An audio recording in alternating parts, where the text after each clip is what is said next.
Maka pada pertemuan kali ini kita akan membicarakan tentang siapa yang menjadi musuh-musuh setan di dalam kehidupan. Dengan satu catatan, berbahagialah mereka yang menjadi musuh-musuh setan, tetapi celakalah mereka yang menjadi teman-teman setan.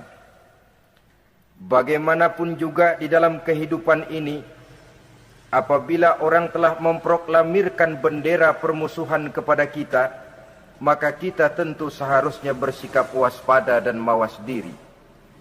Demikian juga iblis dan seluruh bala tentaranya yang terdiri daripada setan-setan.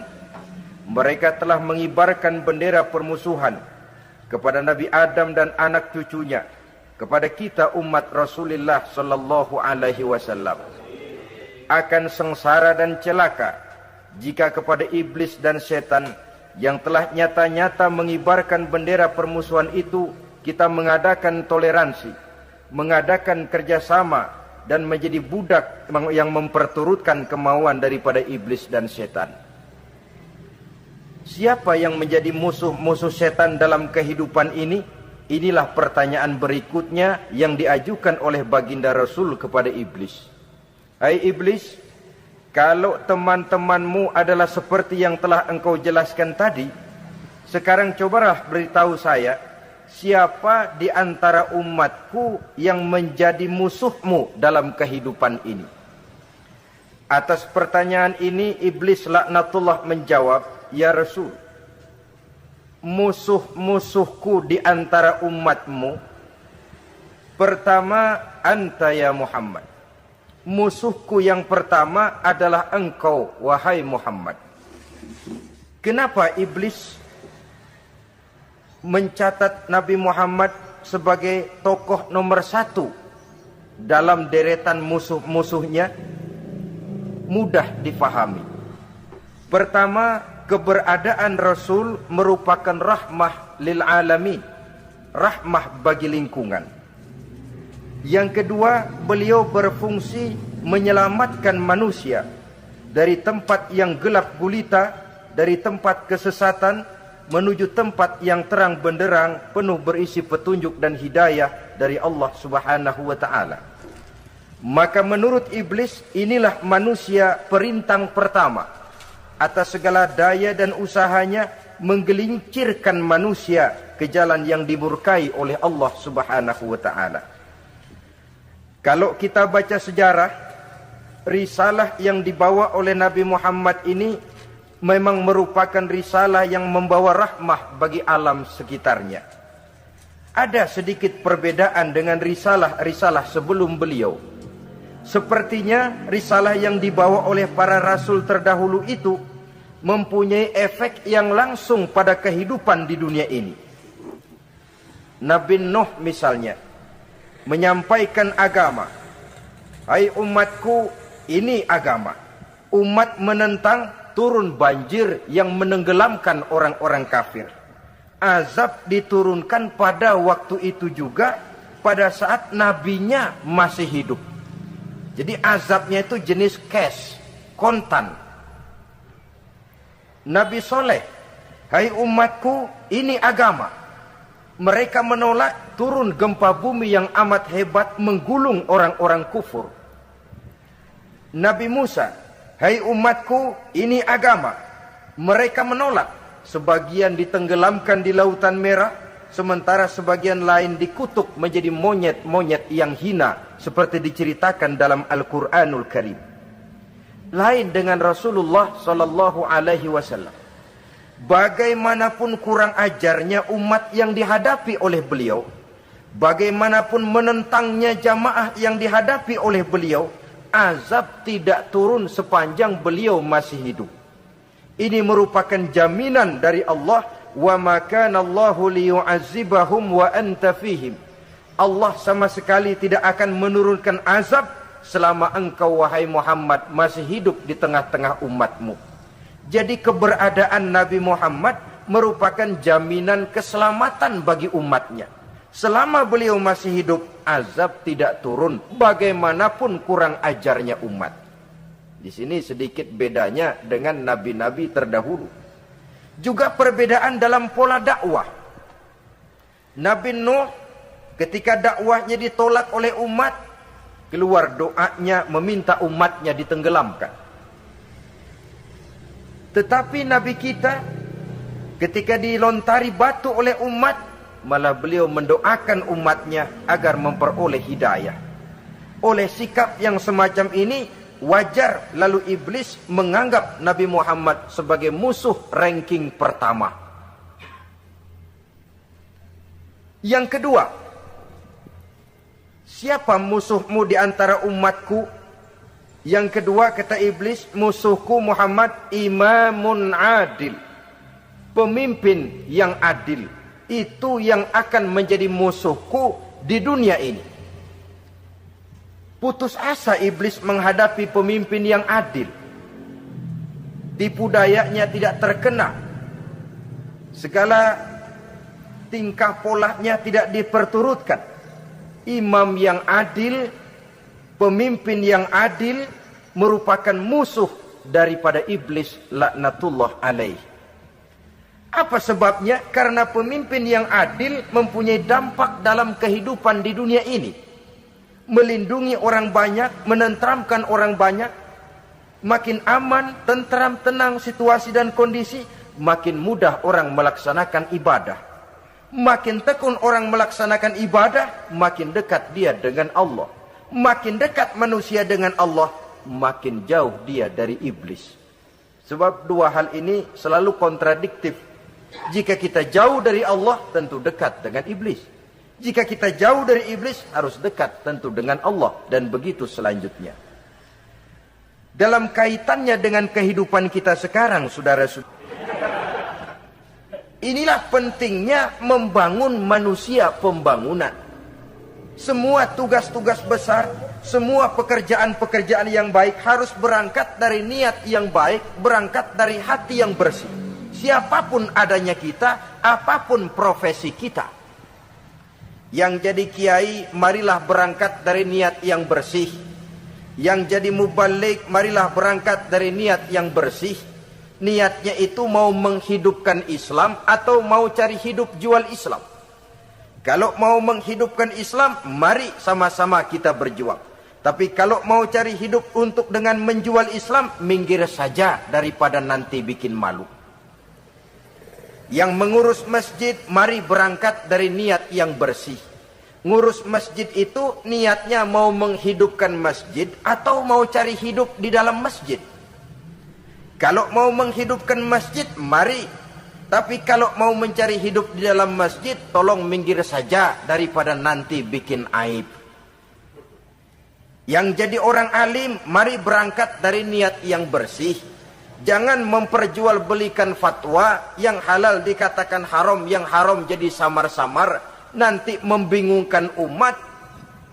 Berangkat dari niat yang bersih, membangun manusia pembangunan. Ini barangkali istilah yang lebih kena.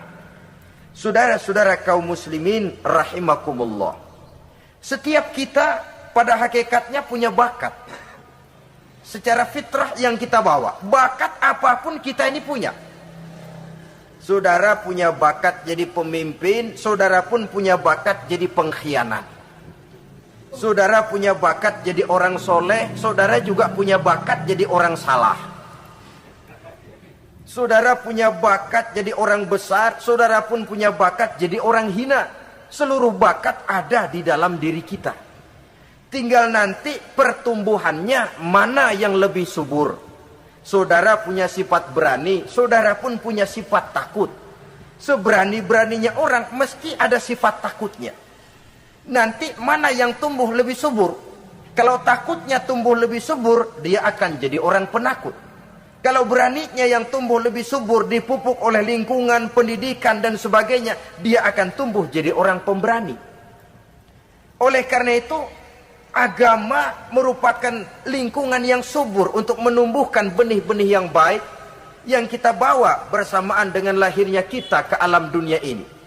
Setiap kita, saya, saudara, punya bakat jadi pemimpin, punya bakat jadi pengkhianat, punya bakat jadi pengabdi, punya bakat jadi koruptor, punya bakat jadi pemelihara, punya bakat jadi perusak. Tinggal nanti lingkungan pendidikan yang menumbuhkan, mana yang tumbuh lebih subur. Kalau lingkungan saudara, lingkungan maling, maka sifat pengkhianat akan tumbuh lebih subur. Kalau nanti saudara jadi pemimpin, insya Allah korupsi.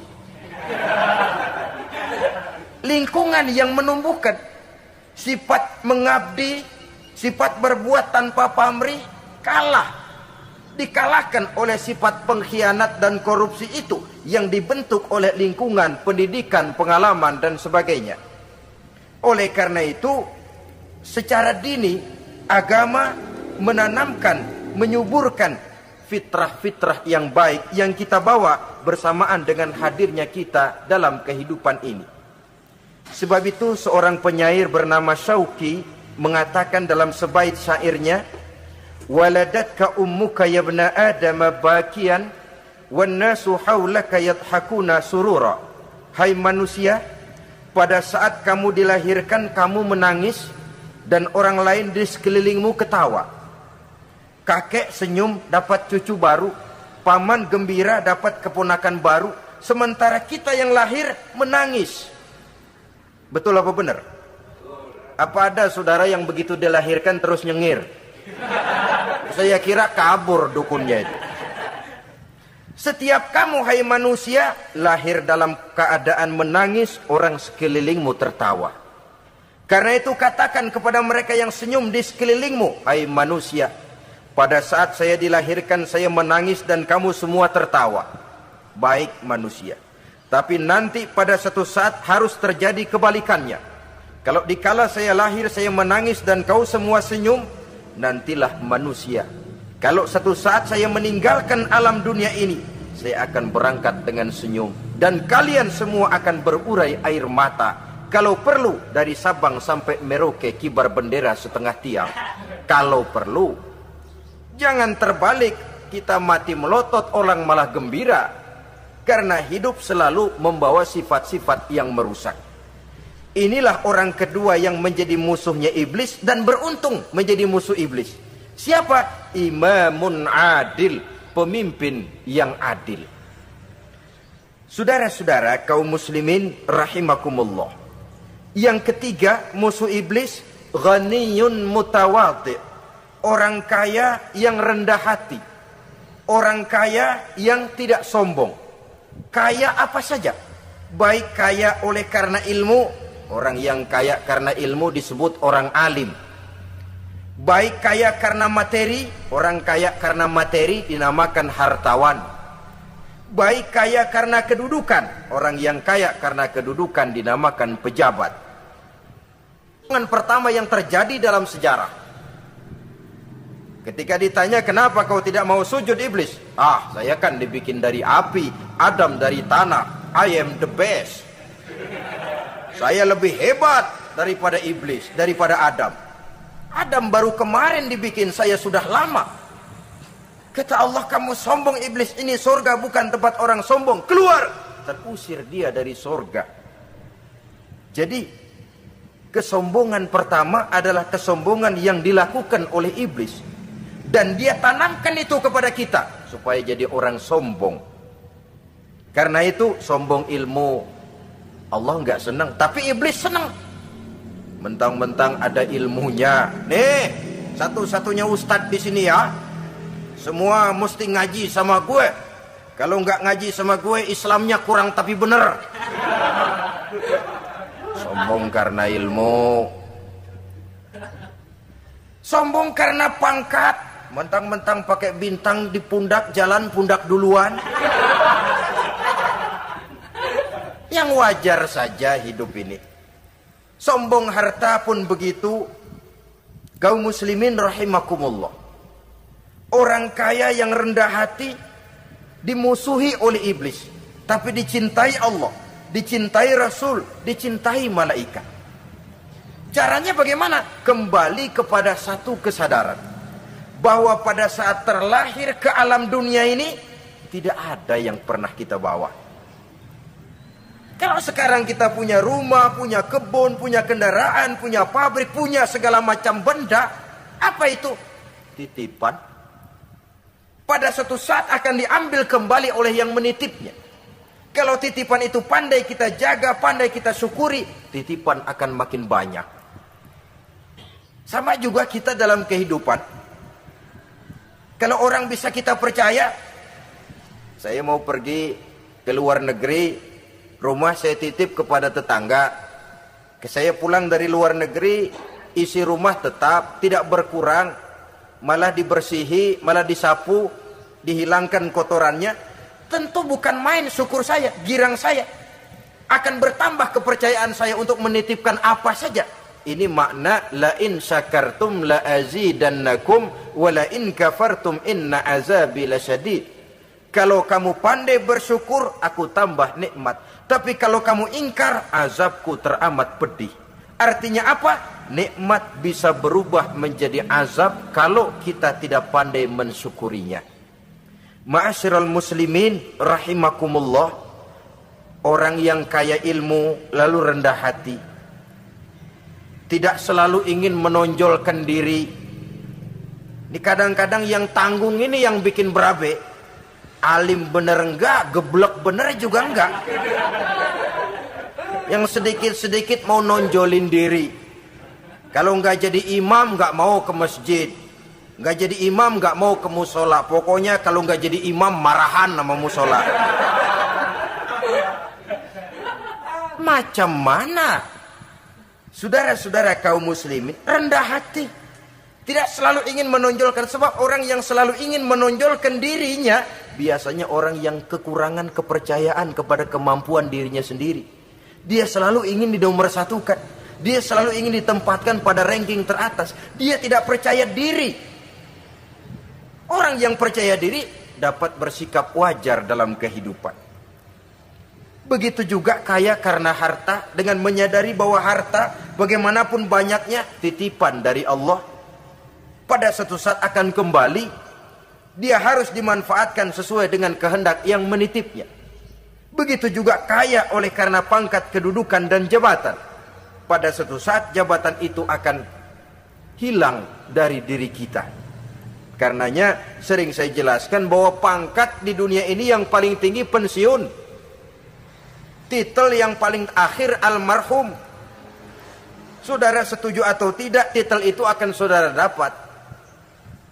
Bagaimanapun kita cinta kepada pangkat, kedudukan, entah pada akhirnya satu saat akan sampai kepada posisi yang namanya pensiun. Kalau sadarlah kita kepada pemikiran ke arah sana, maka untuk mencapai kekayaan, baik kekayaan harta, kekayaan kedudukan, tidak lalu menghalalkan segala cara untuk mencapai tujuan. Tapi dibatasi oleh norma dan kaedah yang harus dia taati, baik kaedah agama maupun kaedah bernegara. Inilah orang ketiga yang menjadi musuhnya iblis, orang kaya yang rendah hati, orang kaya yang tidak sombong. Yang keempat, saudara-saudara, tajirun shadiq, pedagang, pengusaha yang jujur. Iblis gedek betul, benci bukan main sama pengusaha, sama pedagang yang jujur, yang tidak ngurangi timbangan, tidak nipu pembeli, tidak barang yang jelek dibilang bagus, atau yang bagus di atas yang jelek di bawah, atau dicampur yang baik dengan yang jelek supaya kelihatan semuanya jadi baik. Semua orang ingin untung, tidak ada kecuali siapapun orangnya, dan itu wajar. Setiap manusia ingin mendapat keuntungan, kalau perlu dengan modal minimal mencapai keuntungan maksimal, seperti yang diajarkan oleh teori ekonomi. Itu kan yang namanya produktif kan. Satu usaha dinamakan produktif, bagaimana kita mengeluarkan modal minimal bisa mencapai keuntungan maksimal. Silakan. Bahwa manusia ingin untung itu insting, naluri, fitrah. Tidak ada orang yang mau rugi. Tapi cara mencapai keuntungan itu yang membedakan antara seorang muslim dengan yang bukan muslim. Sudah pernah saya sampaikan, apabila kaum pengusaha, para pedagang sudah dijangkiti penyakit yang tidak jujur, yang akan timbul adalah kekacauan ekonomi. Kekacauan ekonomi bisa menimbulkan revolusi sosial. Dan revolusi sosial merupakan kiamat satu generasi. Semua kericuhan hampir bermuara dari perut. Dan itu ekonomi. Orang nodong perut, orang korupsi perut. Ya walaupun korupsi kalau sudah kelas kakap tidak lagi sekedar urusan perut. Ya perut apa yang diurusin kalau korupsinya miliaran itu? Perut jin barangkali. Saudara-saudara kaum muslimin rahimakumullah. Oleh karena itu, pedagang yang jujur, pengusaha yang jujur, ini merupakan musuh iblis. Iblis tidak senang kalau ada pengusaha yang jujur.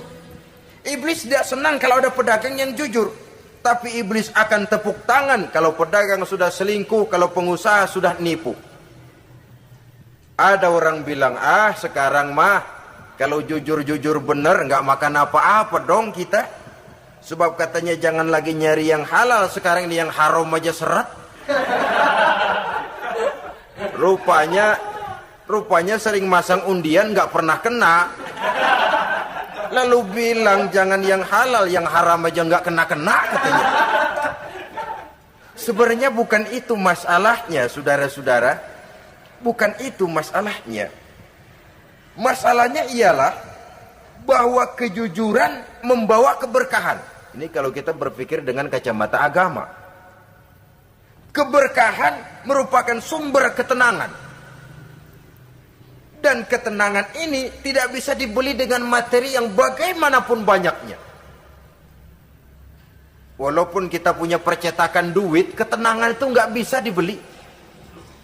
Jangankan cuma punya duit banyak, percetakan duit saudara punya, mau membeli ketenangan yang berasal dari keberkahan, sulit. Jadi kejujuran membawa keberkahan, keberkahan membawa ketenangan. Jangan macam dulu tukang sol sepatu. Ditanya oleh temannya, "Bang, ngesol satu hari dapat berapa?" 200 rupiah. Sembayang enggak? Enggak. Islam? Islam, kalau Islam mah. Kata temannya, sembayang dah, kali aja besok dapat rezeki lebih banyak. Yang benar, iya. Sebab kalau orang sholat itu Allah dekat, nanti rezekinya ditambah. Beneran? Bener. Subuh sembayang dia. Sembayang sarapan, berangkat ke tempat dia ngesol, mangkal. Dari pagi sampai jam 11 belum ada juga yang ngesol. Mulai bimbang hatinya. Katanya kalau sembahyang rezeki tambah. Tadi sembahyang subuh sampai gini hari belum ada yang ngesol. Cobaan kali, sabar. Datang sholat zuhur. Habis zuhur nunggu lagi, belum juga ada yang datang ngesol. Udah mau pulang hampir maghrib, baru datang satu orang dandan ini sendal jepit putus.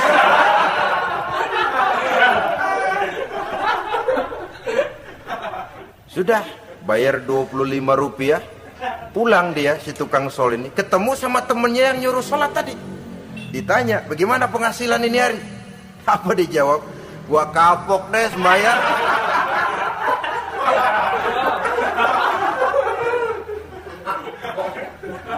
Kemarin nggak sembahyang dapat 200, sekarang begitu sembahyang jigo.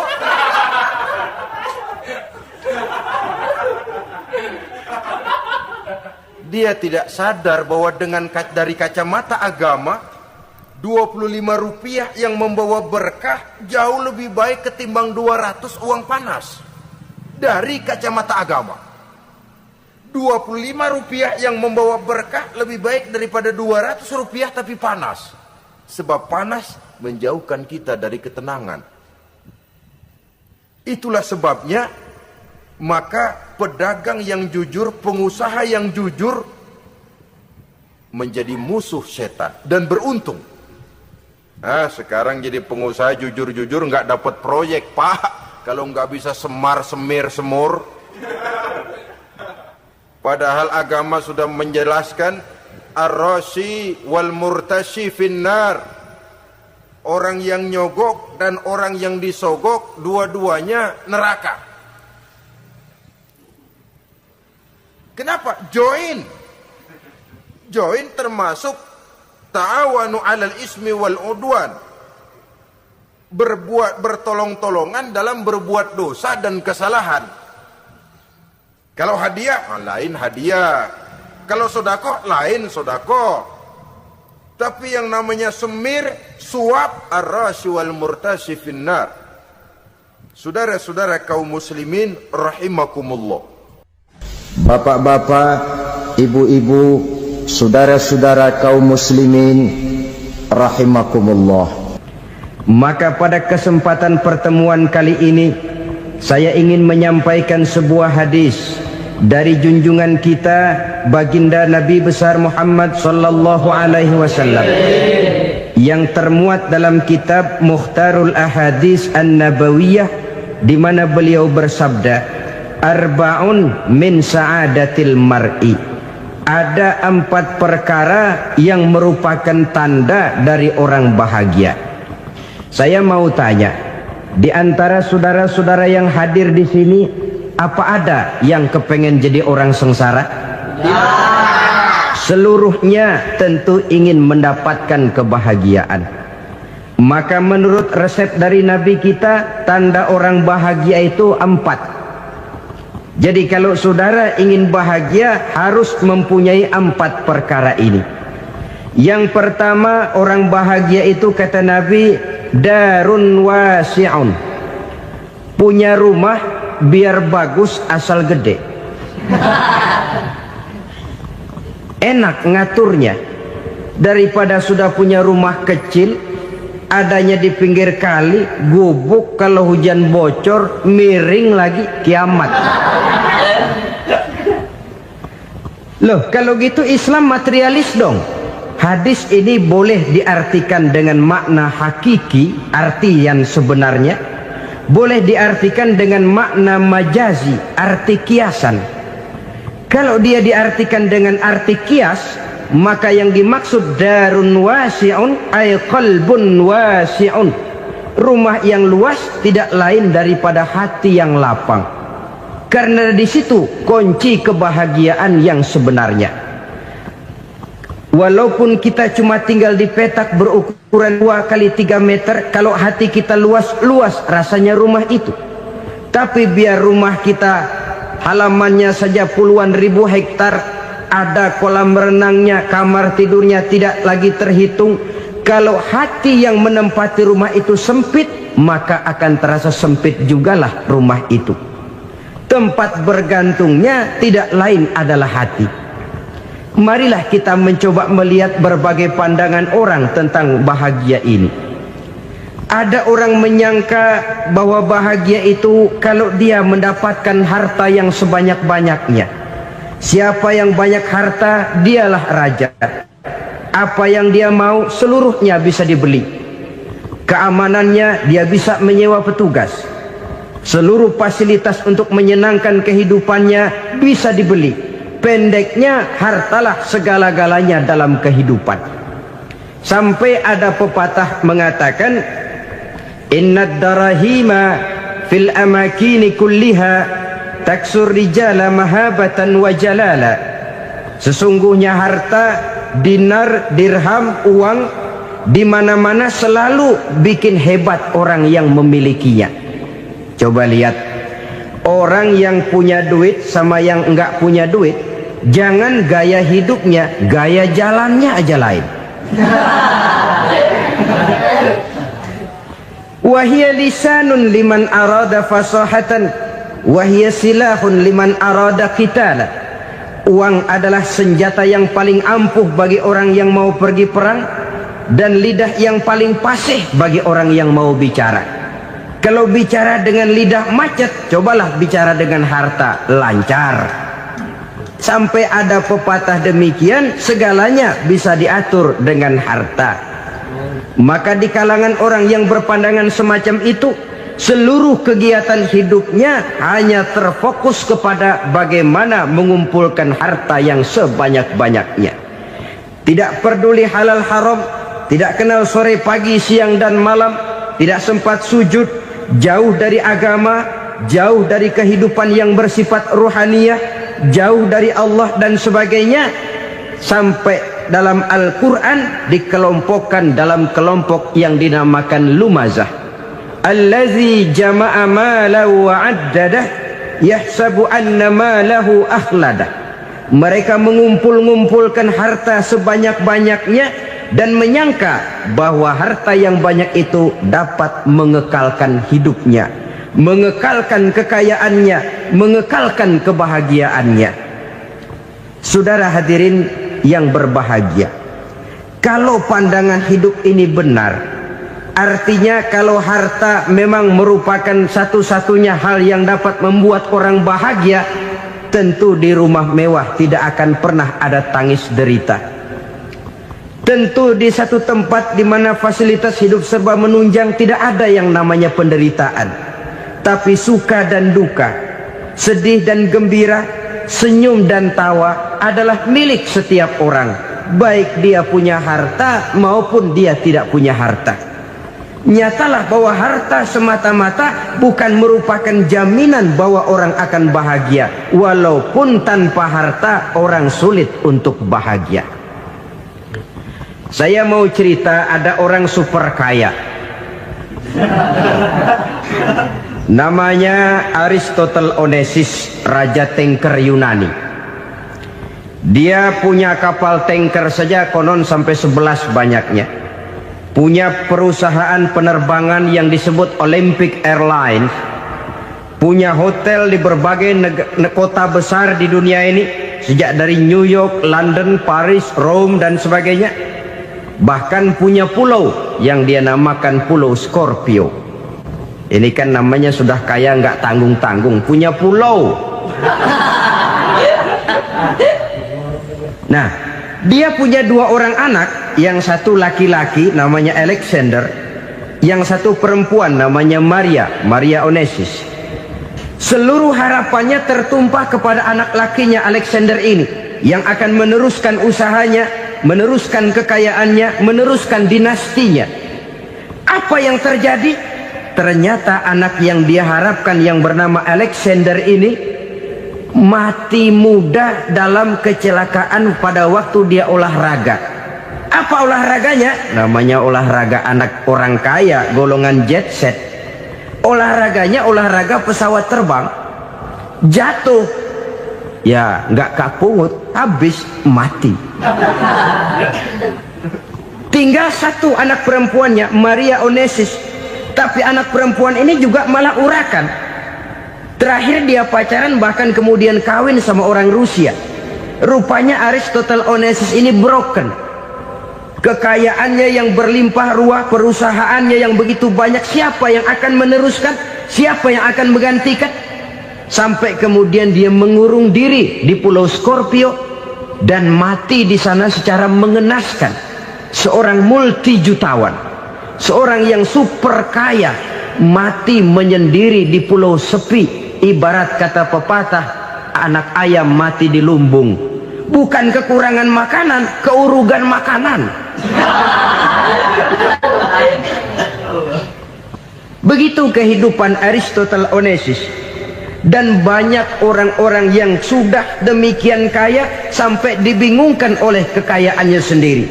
Telusurilah kehidupan David Rockefeller misalnya, Henry Ford misalnya, Adnan Khashoggi misalnya. Multi jutawan yang kadang-kadang dibuat keder oleh kekayaannya sendiri. Pantas ketika Imam Ali ditawarkan orang, "Ya Ali, kalau kepadamu disuruh pilih ilmu atau harta, kau pilih mana?" Ya jelas pilih ilmu dong. Kenapa? Pertama, ilmu kalau kita berikan kepada orang lain tambah. Tapi harta kalau kita berikan kepada orang lain kurang. Saudara punya uang 10.000, dibagi orang 5.000, jelas uang saudara berkurang. Tapi saudara punya ilmu, diberikan kepada orang lain bisa, saudara pun makin mantap. Tidak lantas jadi bodoh karena ngajarin orang. Saudara bisa Fatihah lalu mengajarkan orang Fatihah. Orang bisa, saudara pun makin hafal. Tidak lantas setelah diajarin orang ilmunya hilang. Begitu datang dia minta orang, "Tolong ajarin saya Fatihah." Udah habis, nggak ada.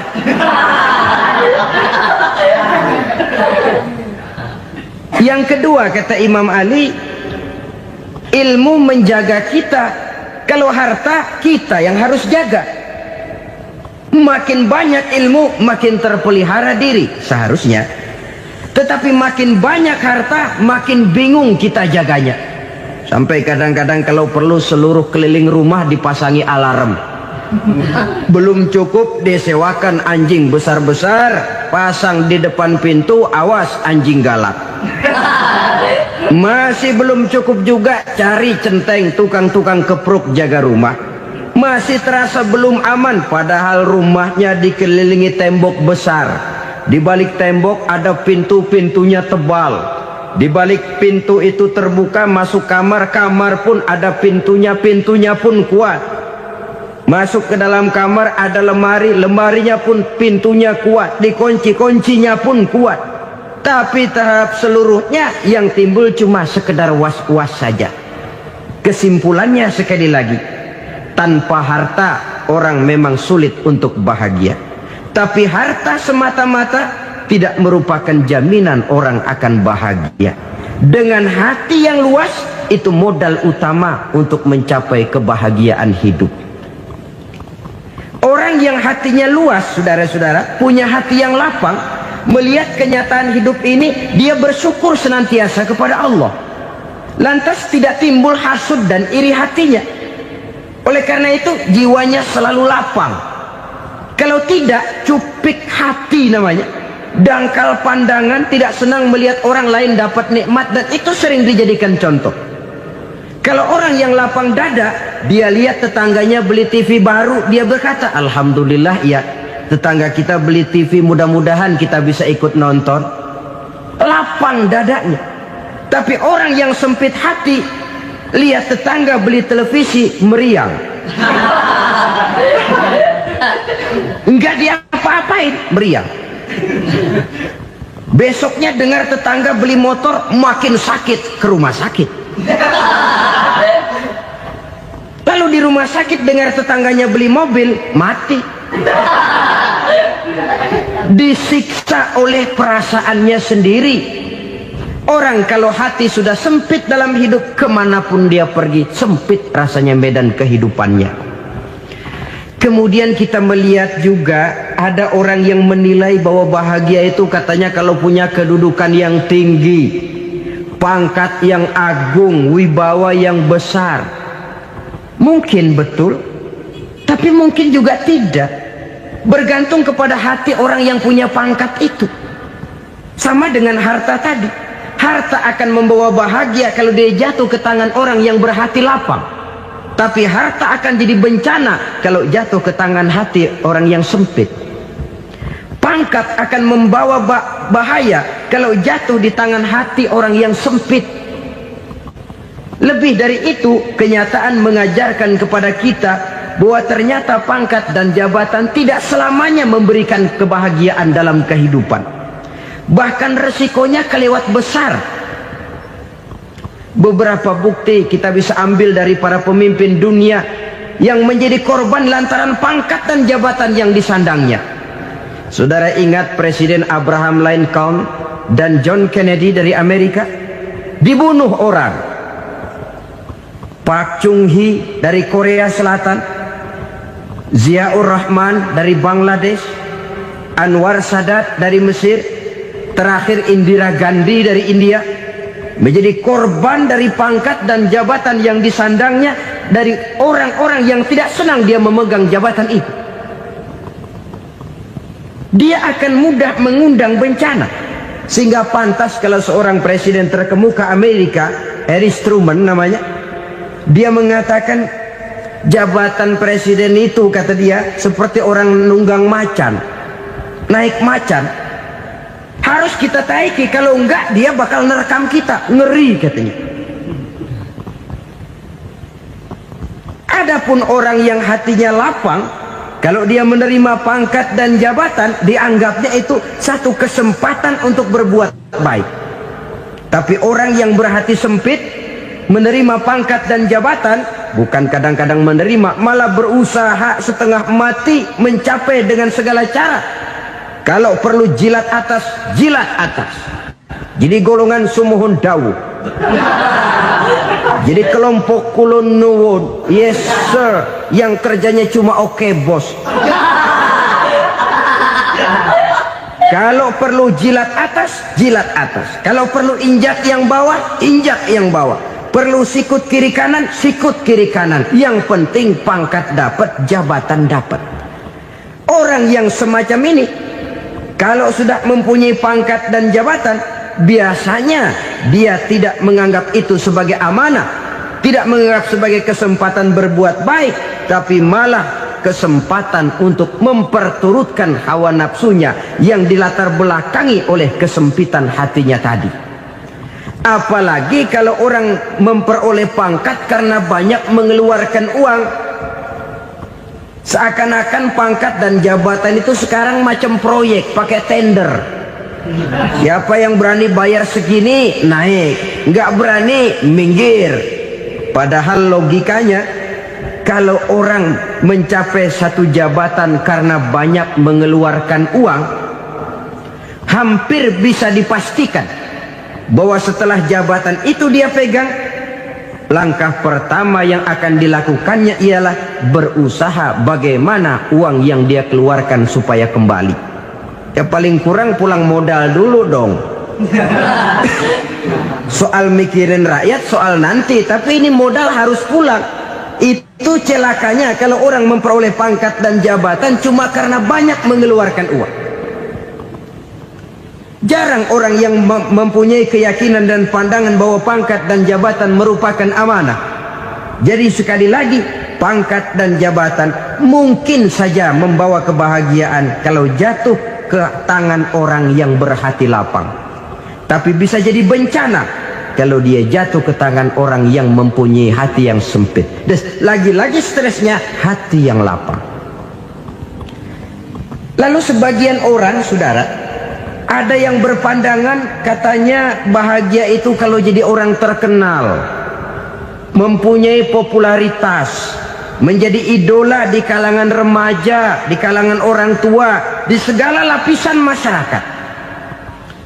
Padahal makin populer orang makin terikat dia.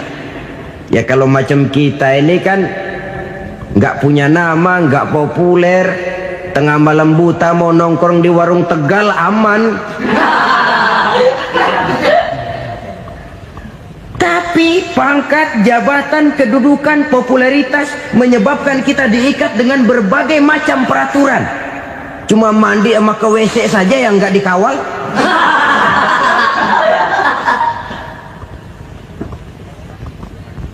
Benarkah popularitas, ketenaran membawa kebahagiaan? Mungkin ya, tapi mungkin juga tidak.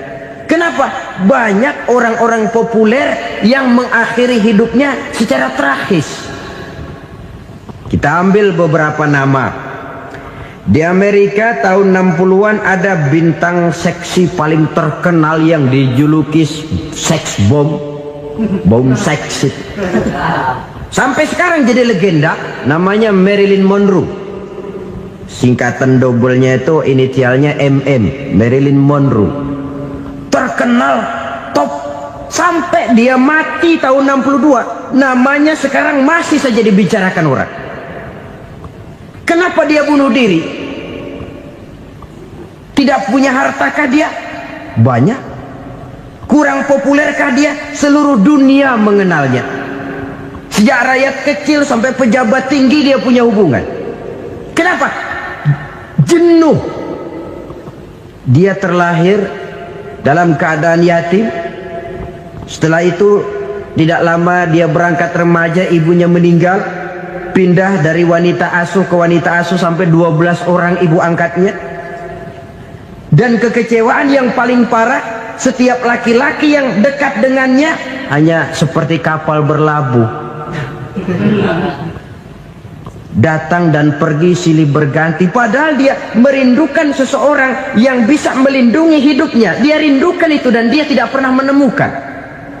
Itu yang akhirnya menyebabkan dia minum pil tidur kelewat dosis, minum obat tidur kebanyakan. Ya tidur terus sampai sekarang.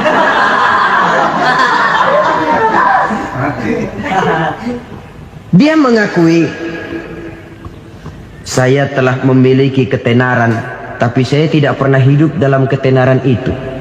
Saya pandai main sandiwara, tapi saya ingin hidup dalam alam yang real sebagaimana umumnya orang. Itu yang dia rindukan. Menyusul jejak yang namanya Marilyn Monroe ini, Billie Holiday, saudara kenal tentu. Di rumah sakit dirawat. Dia juga minum obat overdosis, mati lagi. Jimi Hendrix minum obat tidur overdosis kelewat batas, mati lagi. Lalu yang menghanyutkan diri di danau, Janis Joplin dan Brian Jones. Ini orang-orang populer, orang-orang terkemuka yang mengakhiri hidup secara tragis, bukan karena tidak terkenal, mungkin karena sudah saking terkenalnya. Contoh paling belakangan, Bruce Lee. Wah, ini tukang-tukang keprok tentu kenal siapa dia. Sampai sekarang pun tabir kematiannya masih merupakan misteri.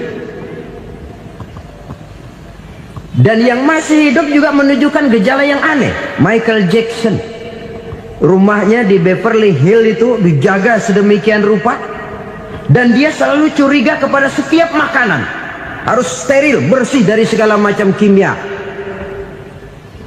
Kemana dia pergi, itu tukang-tukang keprok sudah selalu menjaga dan mengawal, dan dia seakan takut menunjukkan mukanya yang asli. Hingga kalau tampil ke tengah di luar show, dia kadang memakai pakaian yang tidak menunjukkan dia yang sebenarnya, takut dikenali orang. Ternyata popularitas sering jadi momok yang meracuni kehidupan manusia. Oleh karena itu, benarlah junjungan kita pada saat beliau mengajarkan orang akan bahagia kalau dia mempunyai hati yang lapang. Nah, sekarang masalahnya untuk mendapatkan hati yang lapang, caranya bagaimana? Kita kembali kepada konsep Quran. Allah mengajarkan, ala inna bi dzikrillahi tatmainnul qulub. Ketahuilah bahwa dengan banyak mengingat Allah, hati akan tenang, jiwa akan lapang. Dengan kata lain, dekat dengan agama, merasakan kehadiran Allah dekat dalam hidup.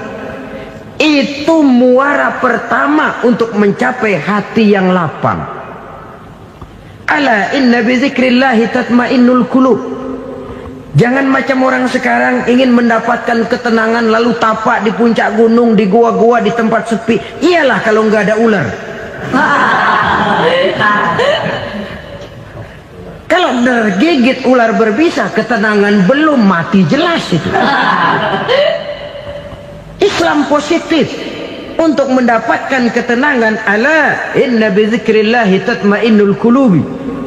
Bahwa ketahuilah bahwa dengan banyak mengingat Allah, hati akan tenang, jiwa akan lapang, nuansa pikiran akan luas. Karena yang namanya bahagia ada dimanapun manusia berada.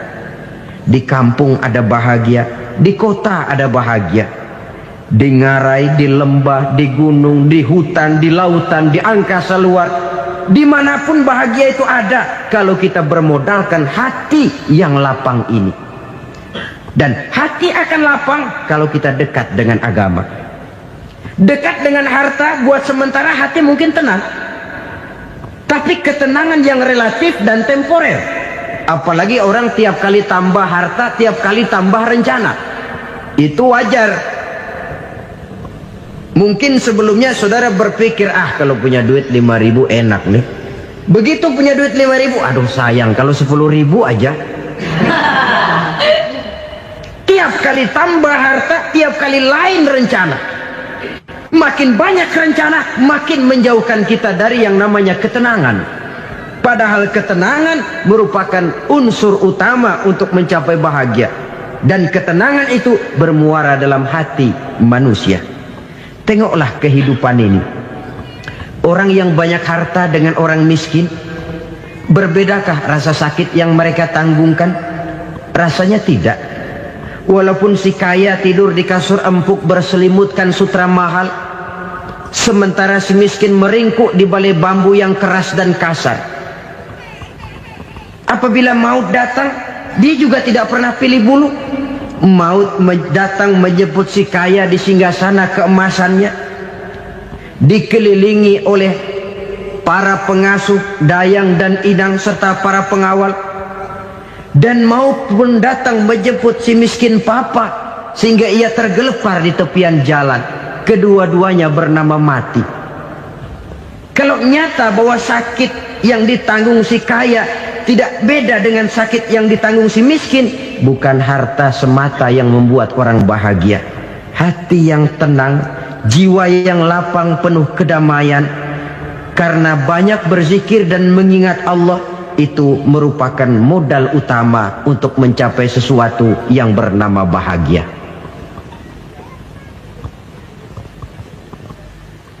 Saudara hadirin yang saya hormati, inilah yang pertama dari 4 ciri yang digambarkan oleh Nabi tentang tanda-tanda orang bahagia.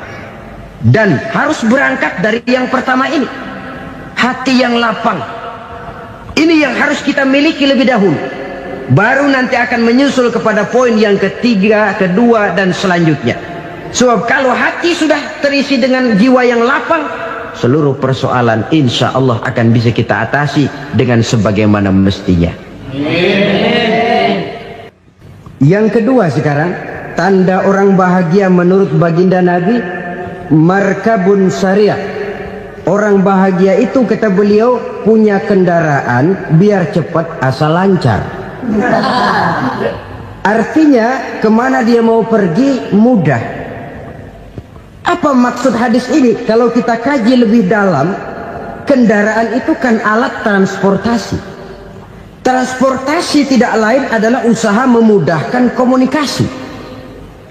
Pindah dari situ kepada teori bahwa manusia adalah zon political, makhluk bermasyarakat yang tidak bisa memenuhi kebutuhan hidupnya secara sendirian. Kita memerlukan keberadaan orang lain dalam kehidupan ini. Untuk memakai baju saja kita sudah perlukan petani yang tanam kapas, pabrik yang memintal kapas jadi benang, pabrik yang menenun benang jadi kain, sampai kepada mesin jahit, sampai kepada tukang jahit. Itu cuma untuk memakai pakaian saja. Tidak seorang pun di antara kita yang sanggup memenuhi kebutuhan hidupnya secara sendiri. Kita perlu orang lain. Maka kebebasan dalam arti mutlak, kebebasan tanpa batas, itu tidak mungkin ada dalam kehidupan. Karena kita mengadakan yang disebut interaksi sosial. Setiap kegiatan kita tentu melibatkan orang lain. Menurut kita barangkali kita bebas jalan di jalan raya semaunya, tapi orang lain berkendaraan pun merasa bahwa ini ada juga jalan haknya, dan begitu selanjutnya.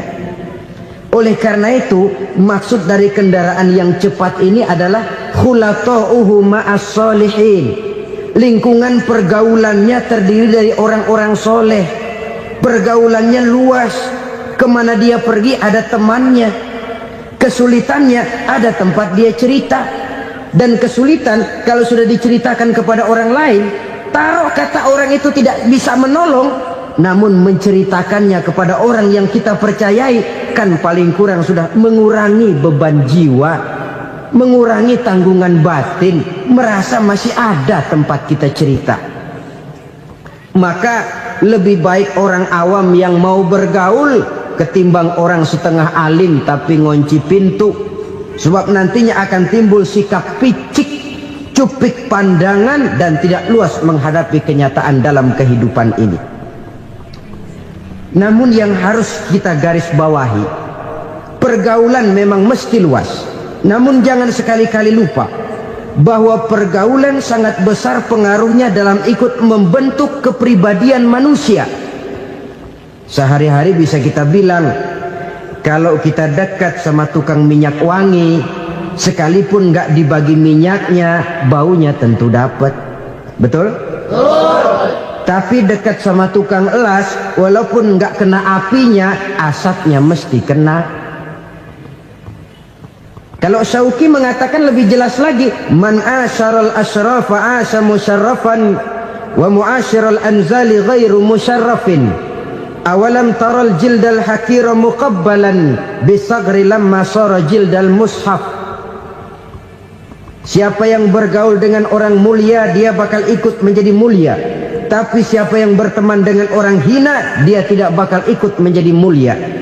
Tidakkah kau lihat, kata Syauqi, kulit kambing yang hina pun dicium orang ketika menjadi kantong Quran.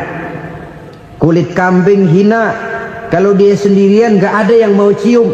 Tapi begitu dia bergaul dengan Quran, menjadi kantong Quran, dipakein minyak wangi, ditaruh di tempat yang tinggi, mau diambil dicium dulu, dibawa dengan penuh hormat dan hati-hati.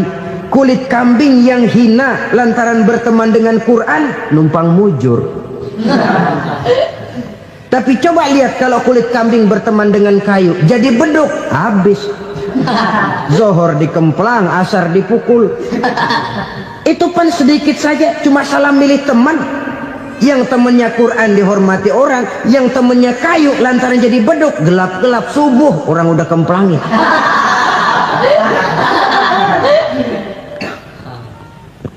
Maka terutama kepada adik-adik remaja yang masih mencari identitas diri, yang ibarat kaset masih kaset kosong, mudah diisi oleh apapun, pandai-pandailah memilih teman dalam bergaul. Karena banyak orang yang tadinya baik-baik, ketika terseret dalam pergaulan dengan orang yang tidak baik, kebaikannya menjadi lentur dan luntur. Tapi berapa banyak bajingan-bajingan tengik, orang-orang yang berlumur noda dan dosa, tiap hari melakukan maksiat, namun bergaul dengan orang yang baik-baik, pada akhirnya sedikit demi sedikit beringsut dan berangsur dia terbiasa mengikuti kebaikan-kebaikan. Saya tekankan ini kepada remaja karena mereka masih mencari identitas diri. Apa yang mereka lihat mereka mau, apa yang mereka dengar mereka ingin tahu. Coba lihat kehidupan remaja. Pulang nonton film Rambo, pengen jadi Rambo, gagah, maunya belekai melulu. Pulang nonton film Superman, pengen bisa terbang. Pulang nonton India, nyanyi melulu. Wajar, mereka masih mencari identitas diri. Saya ini sebenarnya siapa? Lingkungan, pergaulan akan membentuk itu. Karena itu pandai-pandailah bergaul, karena ia sangat besar pengaruhnya dalam ikut membentuk kepribadian manusia. Apalagi sifat yang jelek lebih cepat menularnya ketimbang sifat yang baik. Sifat yang baik, watak yang soleh itu lambat sekali untuk menular. Tapi yang tidak baik, kan prosesnya mah kalau remaja biasanya mula-mula dengar. Karena dengar lalu pengen tahu. Karena pengen tahu lalu ngeliatin. Begitu ngeliatin kan pengen nyobain. Setelah nyobain ketagihan. Nah, ini prosesnya. Yang namanya ganja, morfin, narkotik, awalnya kan begitu. Mula-mula dengar, katanya kalau sudah fly to the sky, sudah melayang ke langit, katanya disitulah puncak kebahagiaan. Mulanya cuma dengar. Karena dengar pengen tahu. Karena pengen tahu lalu ngeliat, kumpul sama orang yang suka ngeganja. Setelah ngeliat, nah pengen ngerasain. Begitu ngerasain enak juga, ketagihan. Kalau sudah ketagihan jadi penyakit kronis, bisa merembet kepada yang lain. Iya, kalau orang tuanya mampu untuk beli morfin, beli ganja. Kalau tidak kan pikirannya ngayap, jemuran siapa ya gue sabet. Timbullah perbuatan-perbuatan negatif yang bermula dari salah pergaulan. Apalagi buat adik-adik remaja yang tinggal di kota-kota besar, yang pengaruh budaya, pengaruh kesenian, pengaruh struktur kehidupan yang nampak makin individualistis, di mana persaingan tajam, tensi ekonomi tinggi, orang mudah mengalami stres. Pandai-pandailah dalam bergaul, sekali lagi, karena ia sangat besar pengaruhnya dalam ikut membentuk kepribadian manusia. Orang bahagia punya kendaraan yang cepat. Artinya punya pergaulan yang luas dan lingkungan pergaulannya terdiri dari orang-orang yang soleh. Kemana dia pergi? Ada teman. Kesulitannya ada tempat dia cerita. Tapi kalau sudah menyendiri, hidup sendiri, kesulitan dipikiri sendiri, bisa mati belum waktunya. Tidak ada tempat berbagi rasa, tidak ada tempat bercerita, tidak ada tempat mengurangi beban dalam kehidupan. Pantas betul kalau Islam sangat menggalakkan dan menganjurkan orang kalau sudah sampai waktunya itu untuk melangsungkan nikah. Kata Nabi, ya ma'syaras syabab man istata'a minkumul ba'at falyatazawwaj. Hai para pemuda, kalau sudah mampu memberi nafkah, kawinlah, nikahlah kamu. Kenapa? Sudah ada teman hidup, tempat berbagi rasa. Kesulitan kalau ada tempat cerita akan lebih ringan ketimbang kita telan sendiri, walaupun bobot kesulitannya sama beratnya. Saudara-saudara kaum muslimin rahimakumullah, inilah ciri yang kedua, punya kendaraan biar cepat asal lancar. Kemana kita mau pergi gampang. Dengan kata lain, setelah hati yang luas, pergaulan yang luas. Dua. Yang ketiga sekarang, tanda orang bahagia itu menurut Nabi, misbahun mudhi'un, punya lampu yang terang. Oh, itu enggak problem. Sekarang sudah zamannya listrik masuk desa, Pak. Lampu sudah terang semua. Betul, kalau itu yang dimaksud. Tapi tidak cuma itu. Karena lampu yang dimaksud di sini, lampu yang akan menerangi seluruh perjalanan hidup. Dan perjalanan hidup itu sudah dimulai sejak kita terlahir ke alam ini sampai masuk ke alam barzah, kumpul di padang mahsyar sampai ke akhirat. Lampu yang menerangi itu yang diperlukan.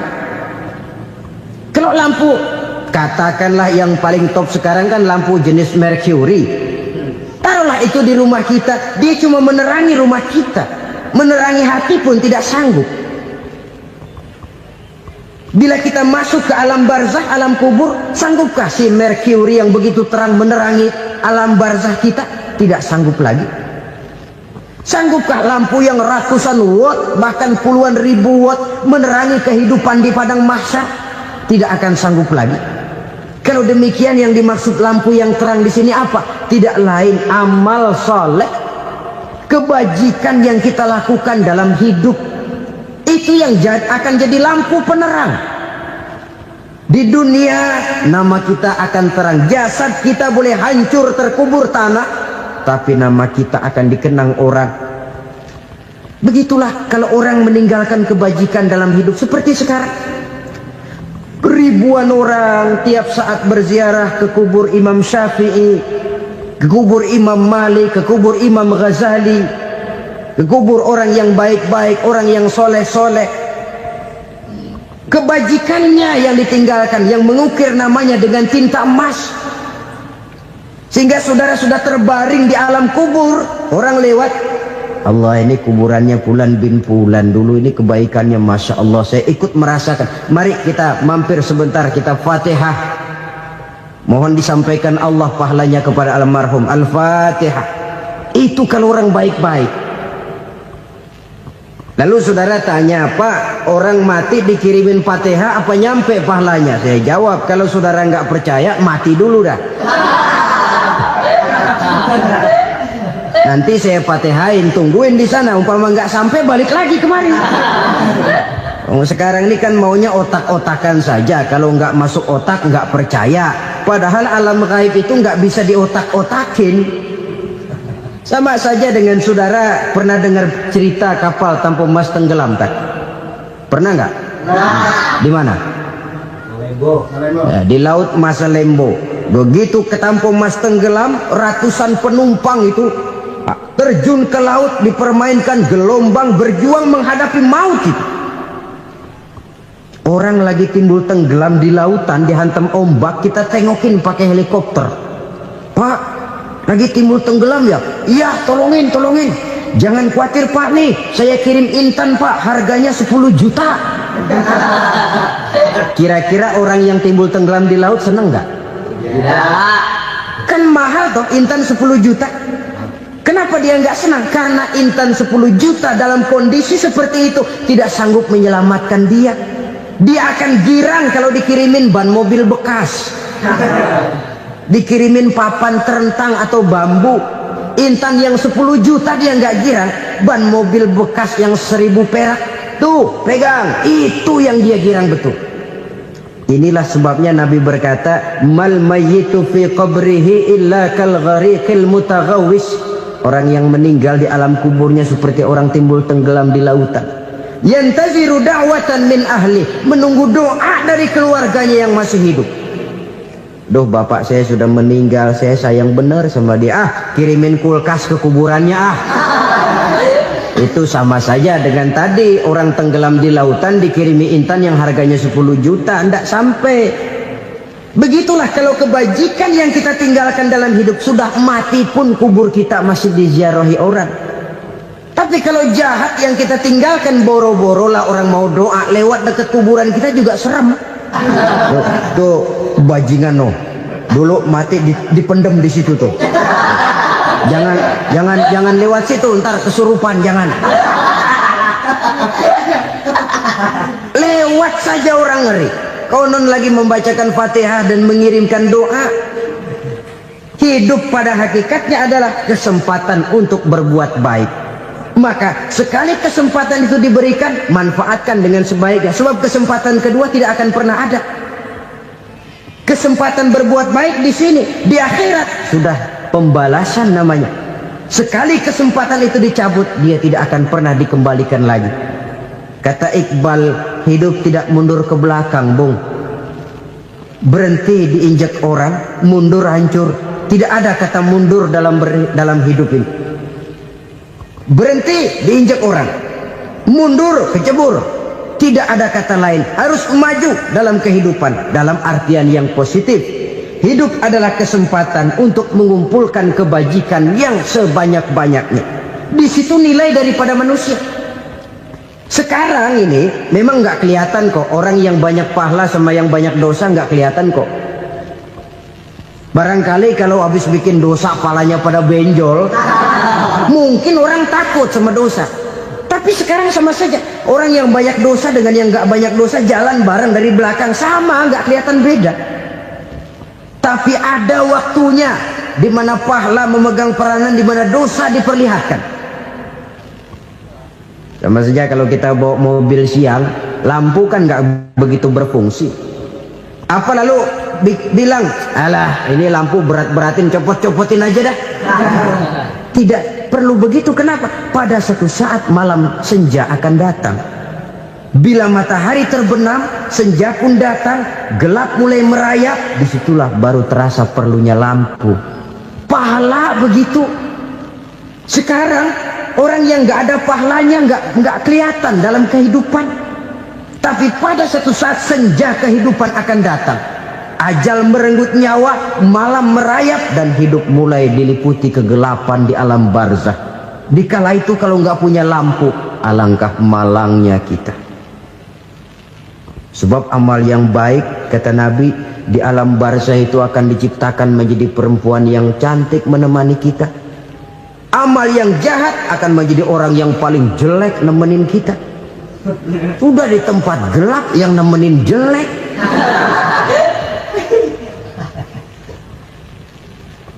Kaum muslimin rahimakumullah. Kalau demikian masalahnya, tergantunglah kita pandai memanfaatkan waktu. Al-waktu kasayf.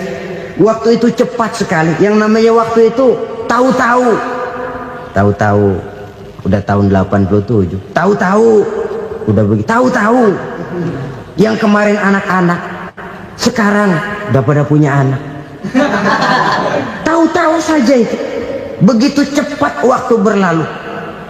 Kalau tidaklah pandai kita memanfaatkannya, akan rugi kita. Nabi bersabda, man kana yaumuhu khairun min amsihi fahuwa rabih. Barang siapa yang hari ini lebih baik daripada hari kemarin, itu orang untung. Hari ini lebih baik daripada kemarin. bulan ini lebih baik dari bulan kemarin, tahun ini lebih baik dari tahun kemarin. Itu orang yang beruntung. Tahun kemarin sembayangnya maghrib doang, sekarang udah tambah isya. Tahun kemarin cuman Idul Fitri aja ngancem bener, sekarang udah tambah Jumat, lalu tambah lagi maghrib, tambah lagi isya, dan selanjutnya. Hari ini lebih baik daripada kemarin. Itu orang yang beruntung. Wa man kana yaumuhu mislu amsihi fahuwa khasir. Lalu barang siapa yang hari ini sama saja dengan hari kemarin, itu orang rugi. Hari ini sama dengan kemarin, rugi itu. Bulan ini begitu, bulan kemarin begitu, tahun ini begitu, tahun lalu juga begitu. Rugi itu orang. Rugi apa? Rugi umur. Umur tambah, amalan gak pernah tambah. Dan saya pikir lebih merupakan azab ketimbang nikmat kalau orang dikasih panjang umur cuma untuk numpuk dosa.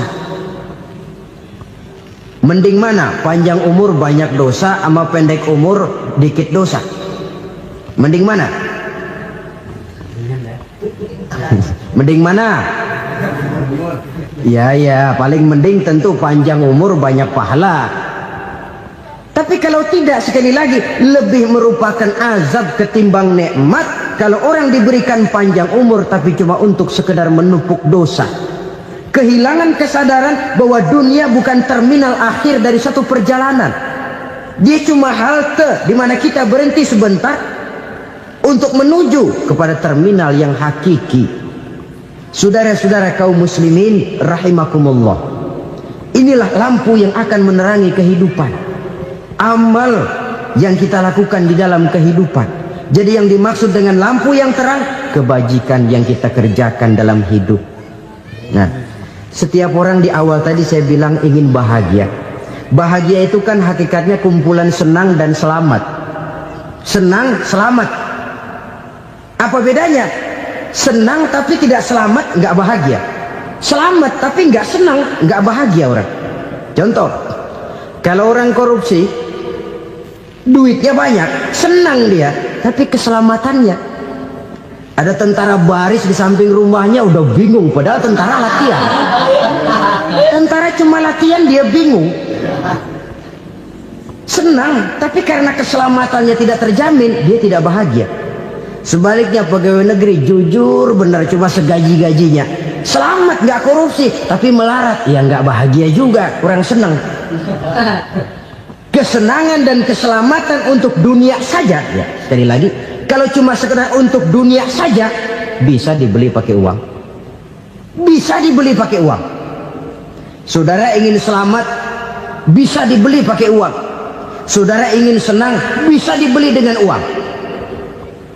Tapi setelah mati masuk ke alam barzah, habis kekuasaan uang. Nggak bisa lagi beli keselamatan pakai uang, tidak mungkin lagi membeli kesenangan dengan uang. Di situ pahala yang megang peranan. Makin banyak pahala, makin banyak saham untuk membeli kesenangan dan keselamatan, untuk memperoleh yang namanya bahagia. Dan jangan lupa loh, di alam barzah kita nggak sebentar, menunggu datangnya kiamat. Loh iya, kalau kita begitu dikuburin terus kiamat datang, untung.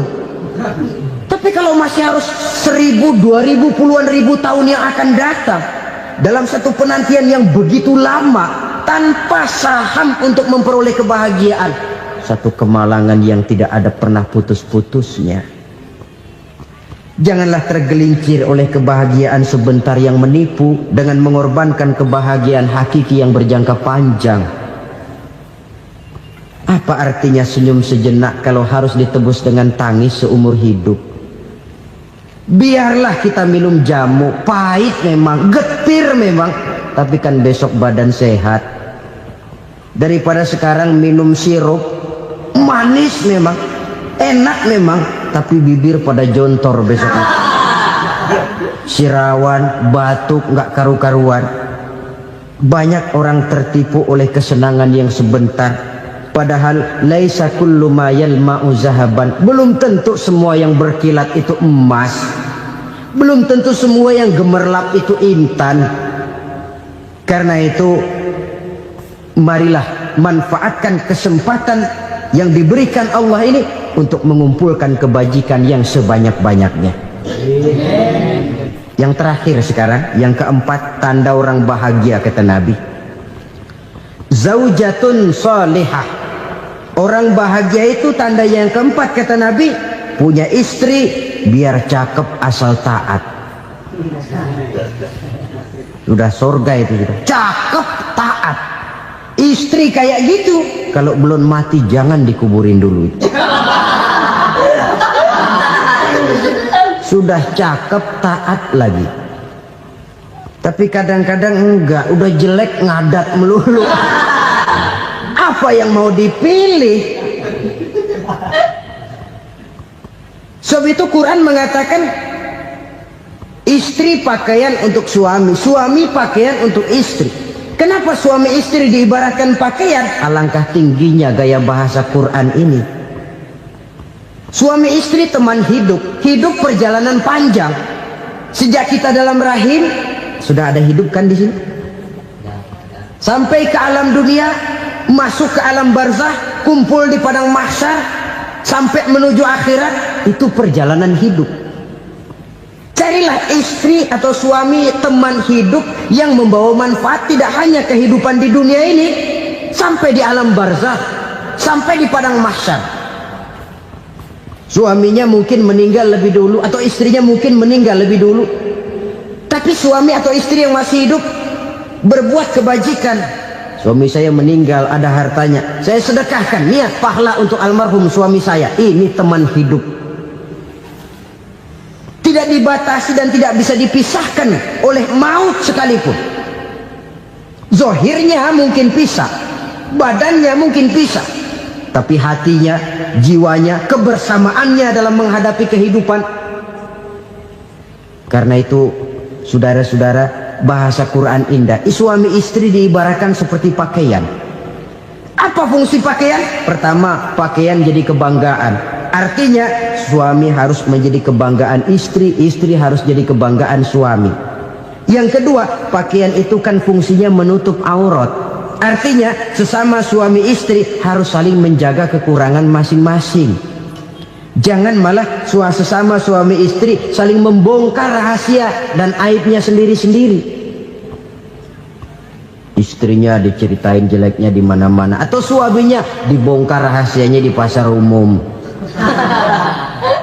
Itu sudah tidak lagi berfungsi sebagai pakaian. Kenapa semua ini diperlukan? Karena kita menyadari bangsa yang baik terdiri dari masyarakat yang baik. Masyarakat yang baik merupakan susunan dari warga yang baik. Warga yang baik adalah terdiri dari rumah tangga yang baik. Dan rumah tangga yang baik merupakan susunan dari pribadi yang baik. Dari situ langkah dimulai. Membangun satu bangsa yang baik diawali dengan membangun rumah tangga yang baik, dengan menciptakan pribadi-pribadi yang baik.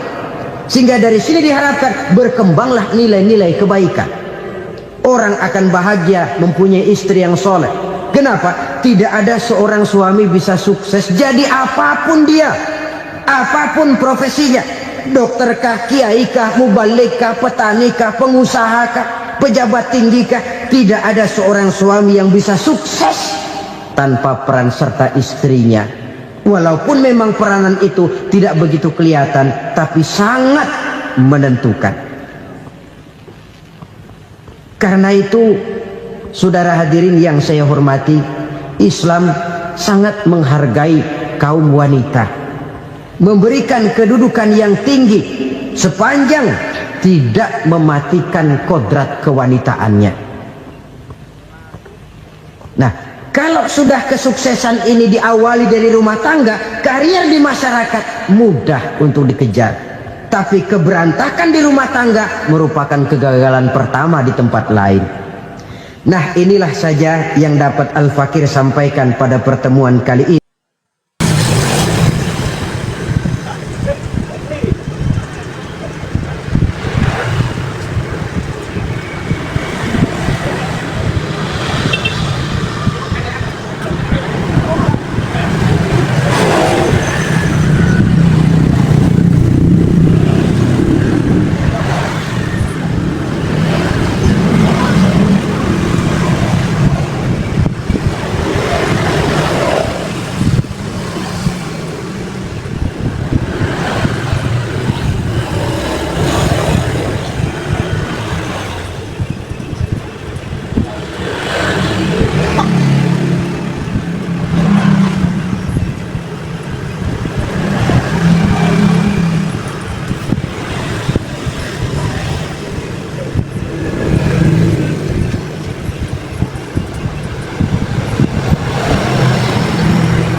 satu yang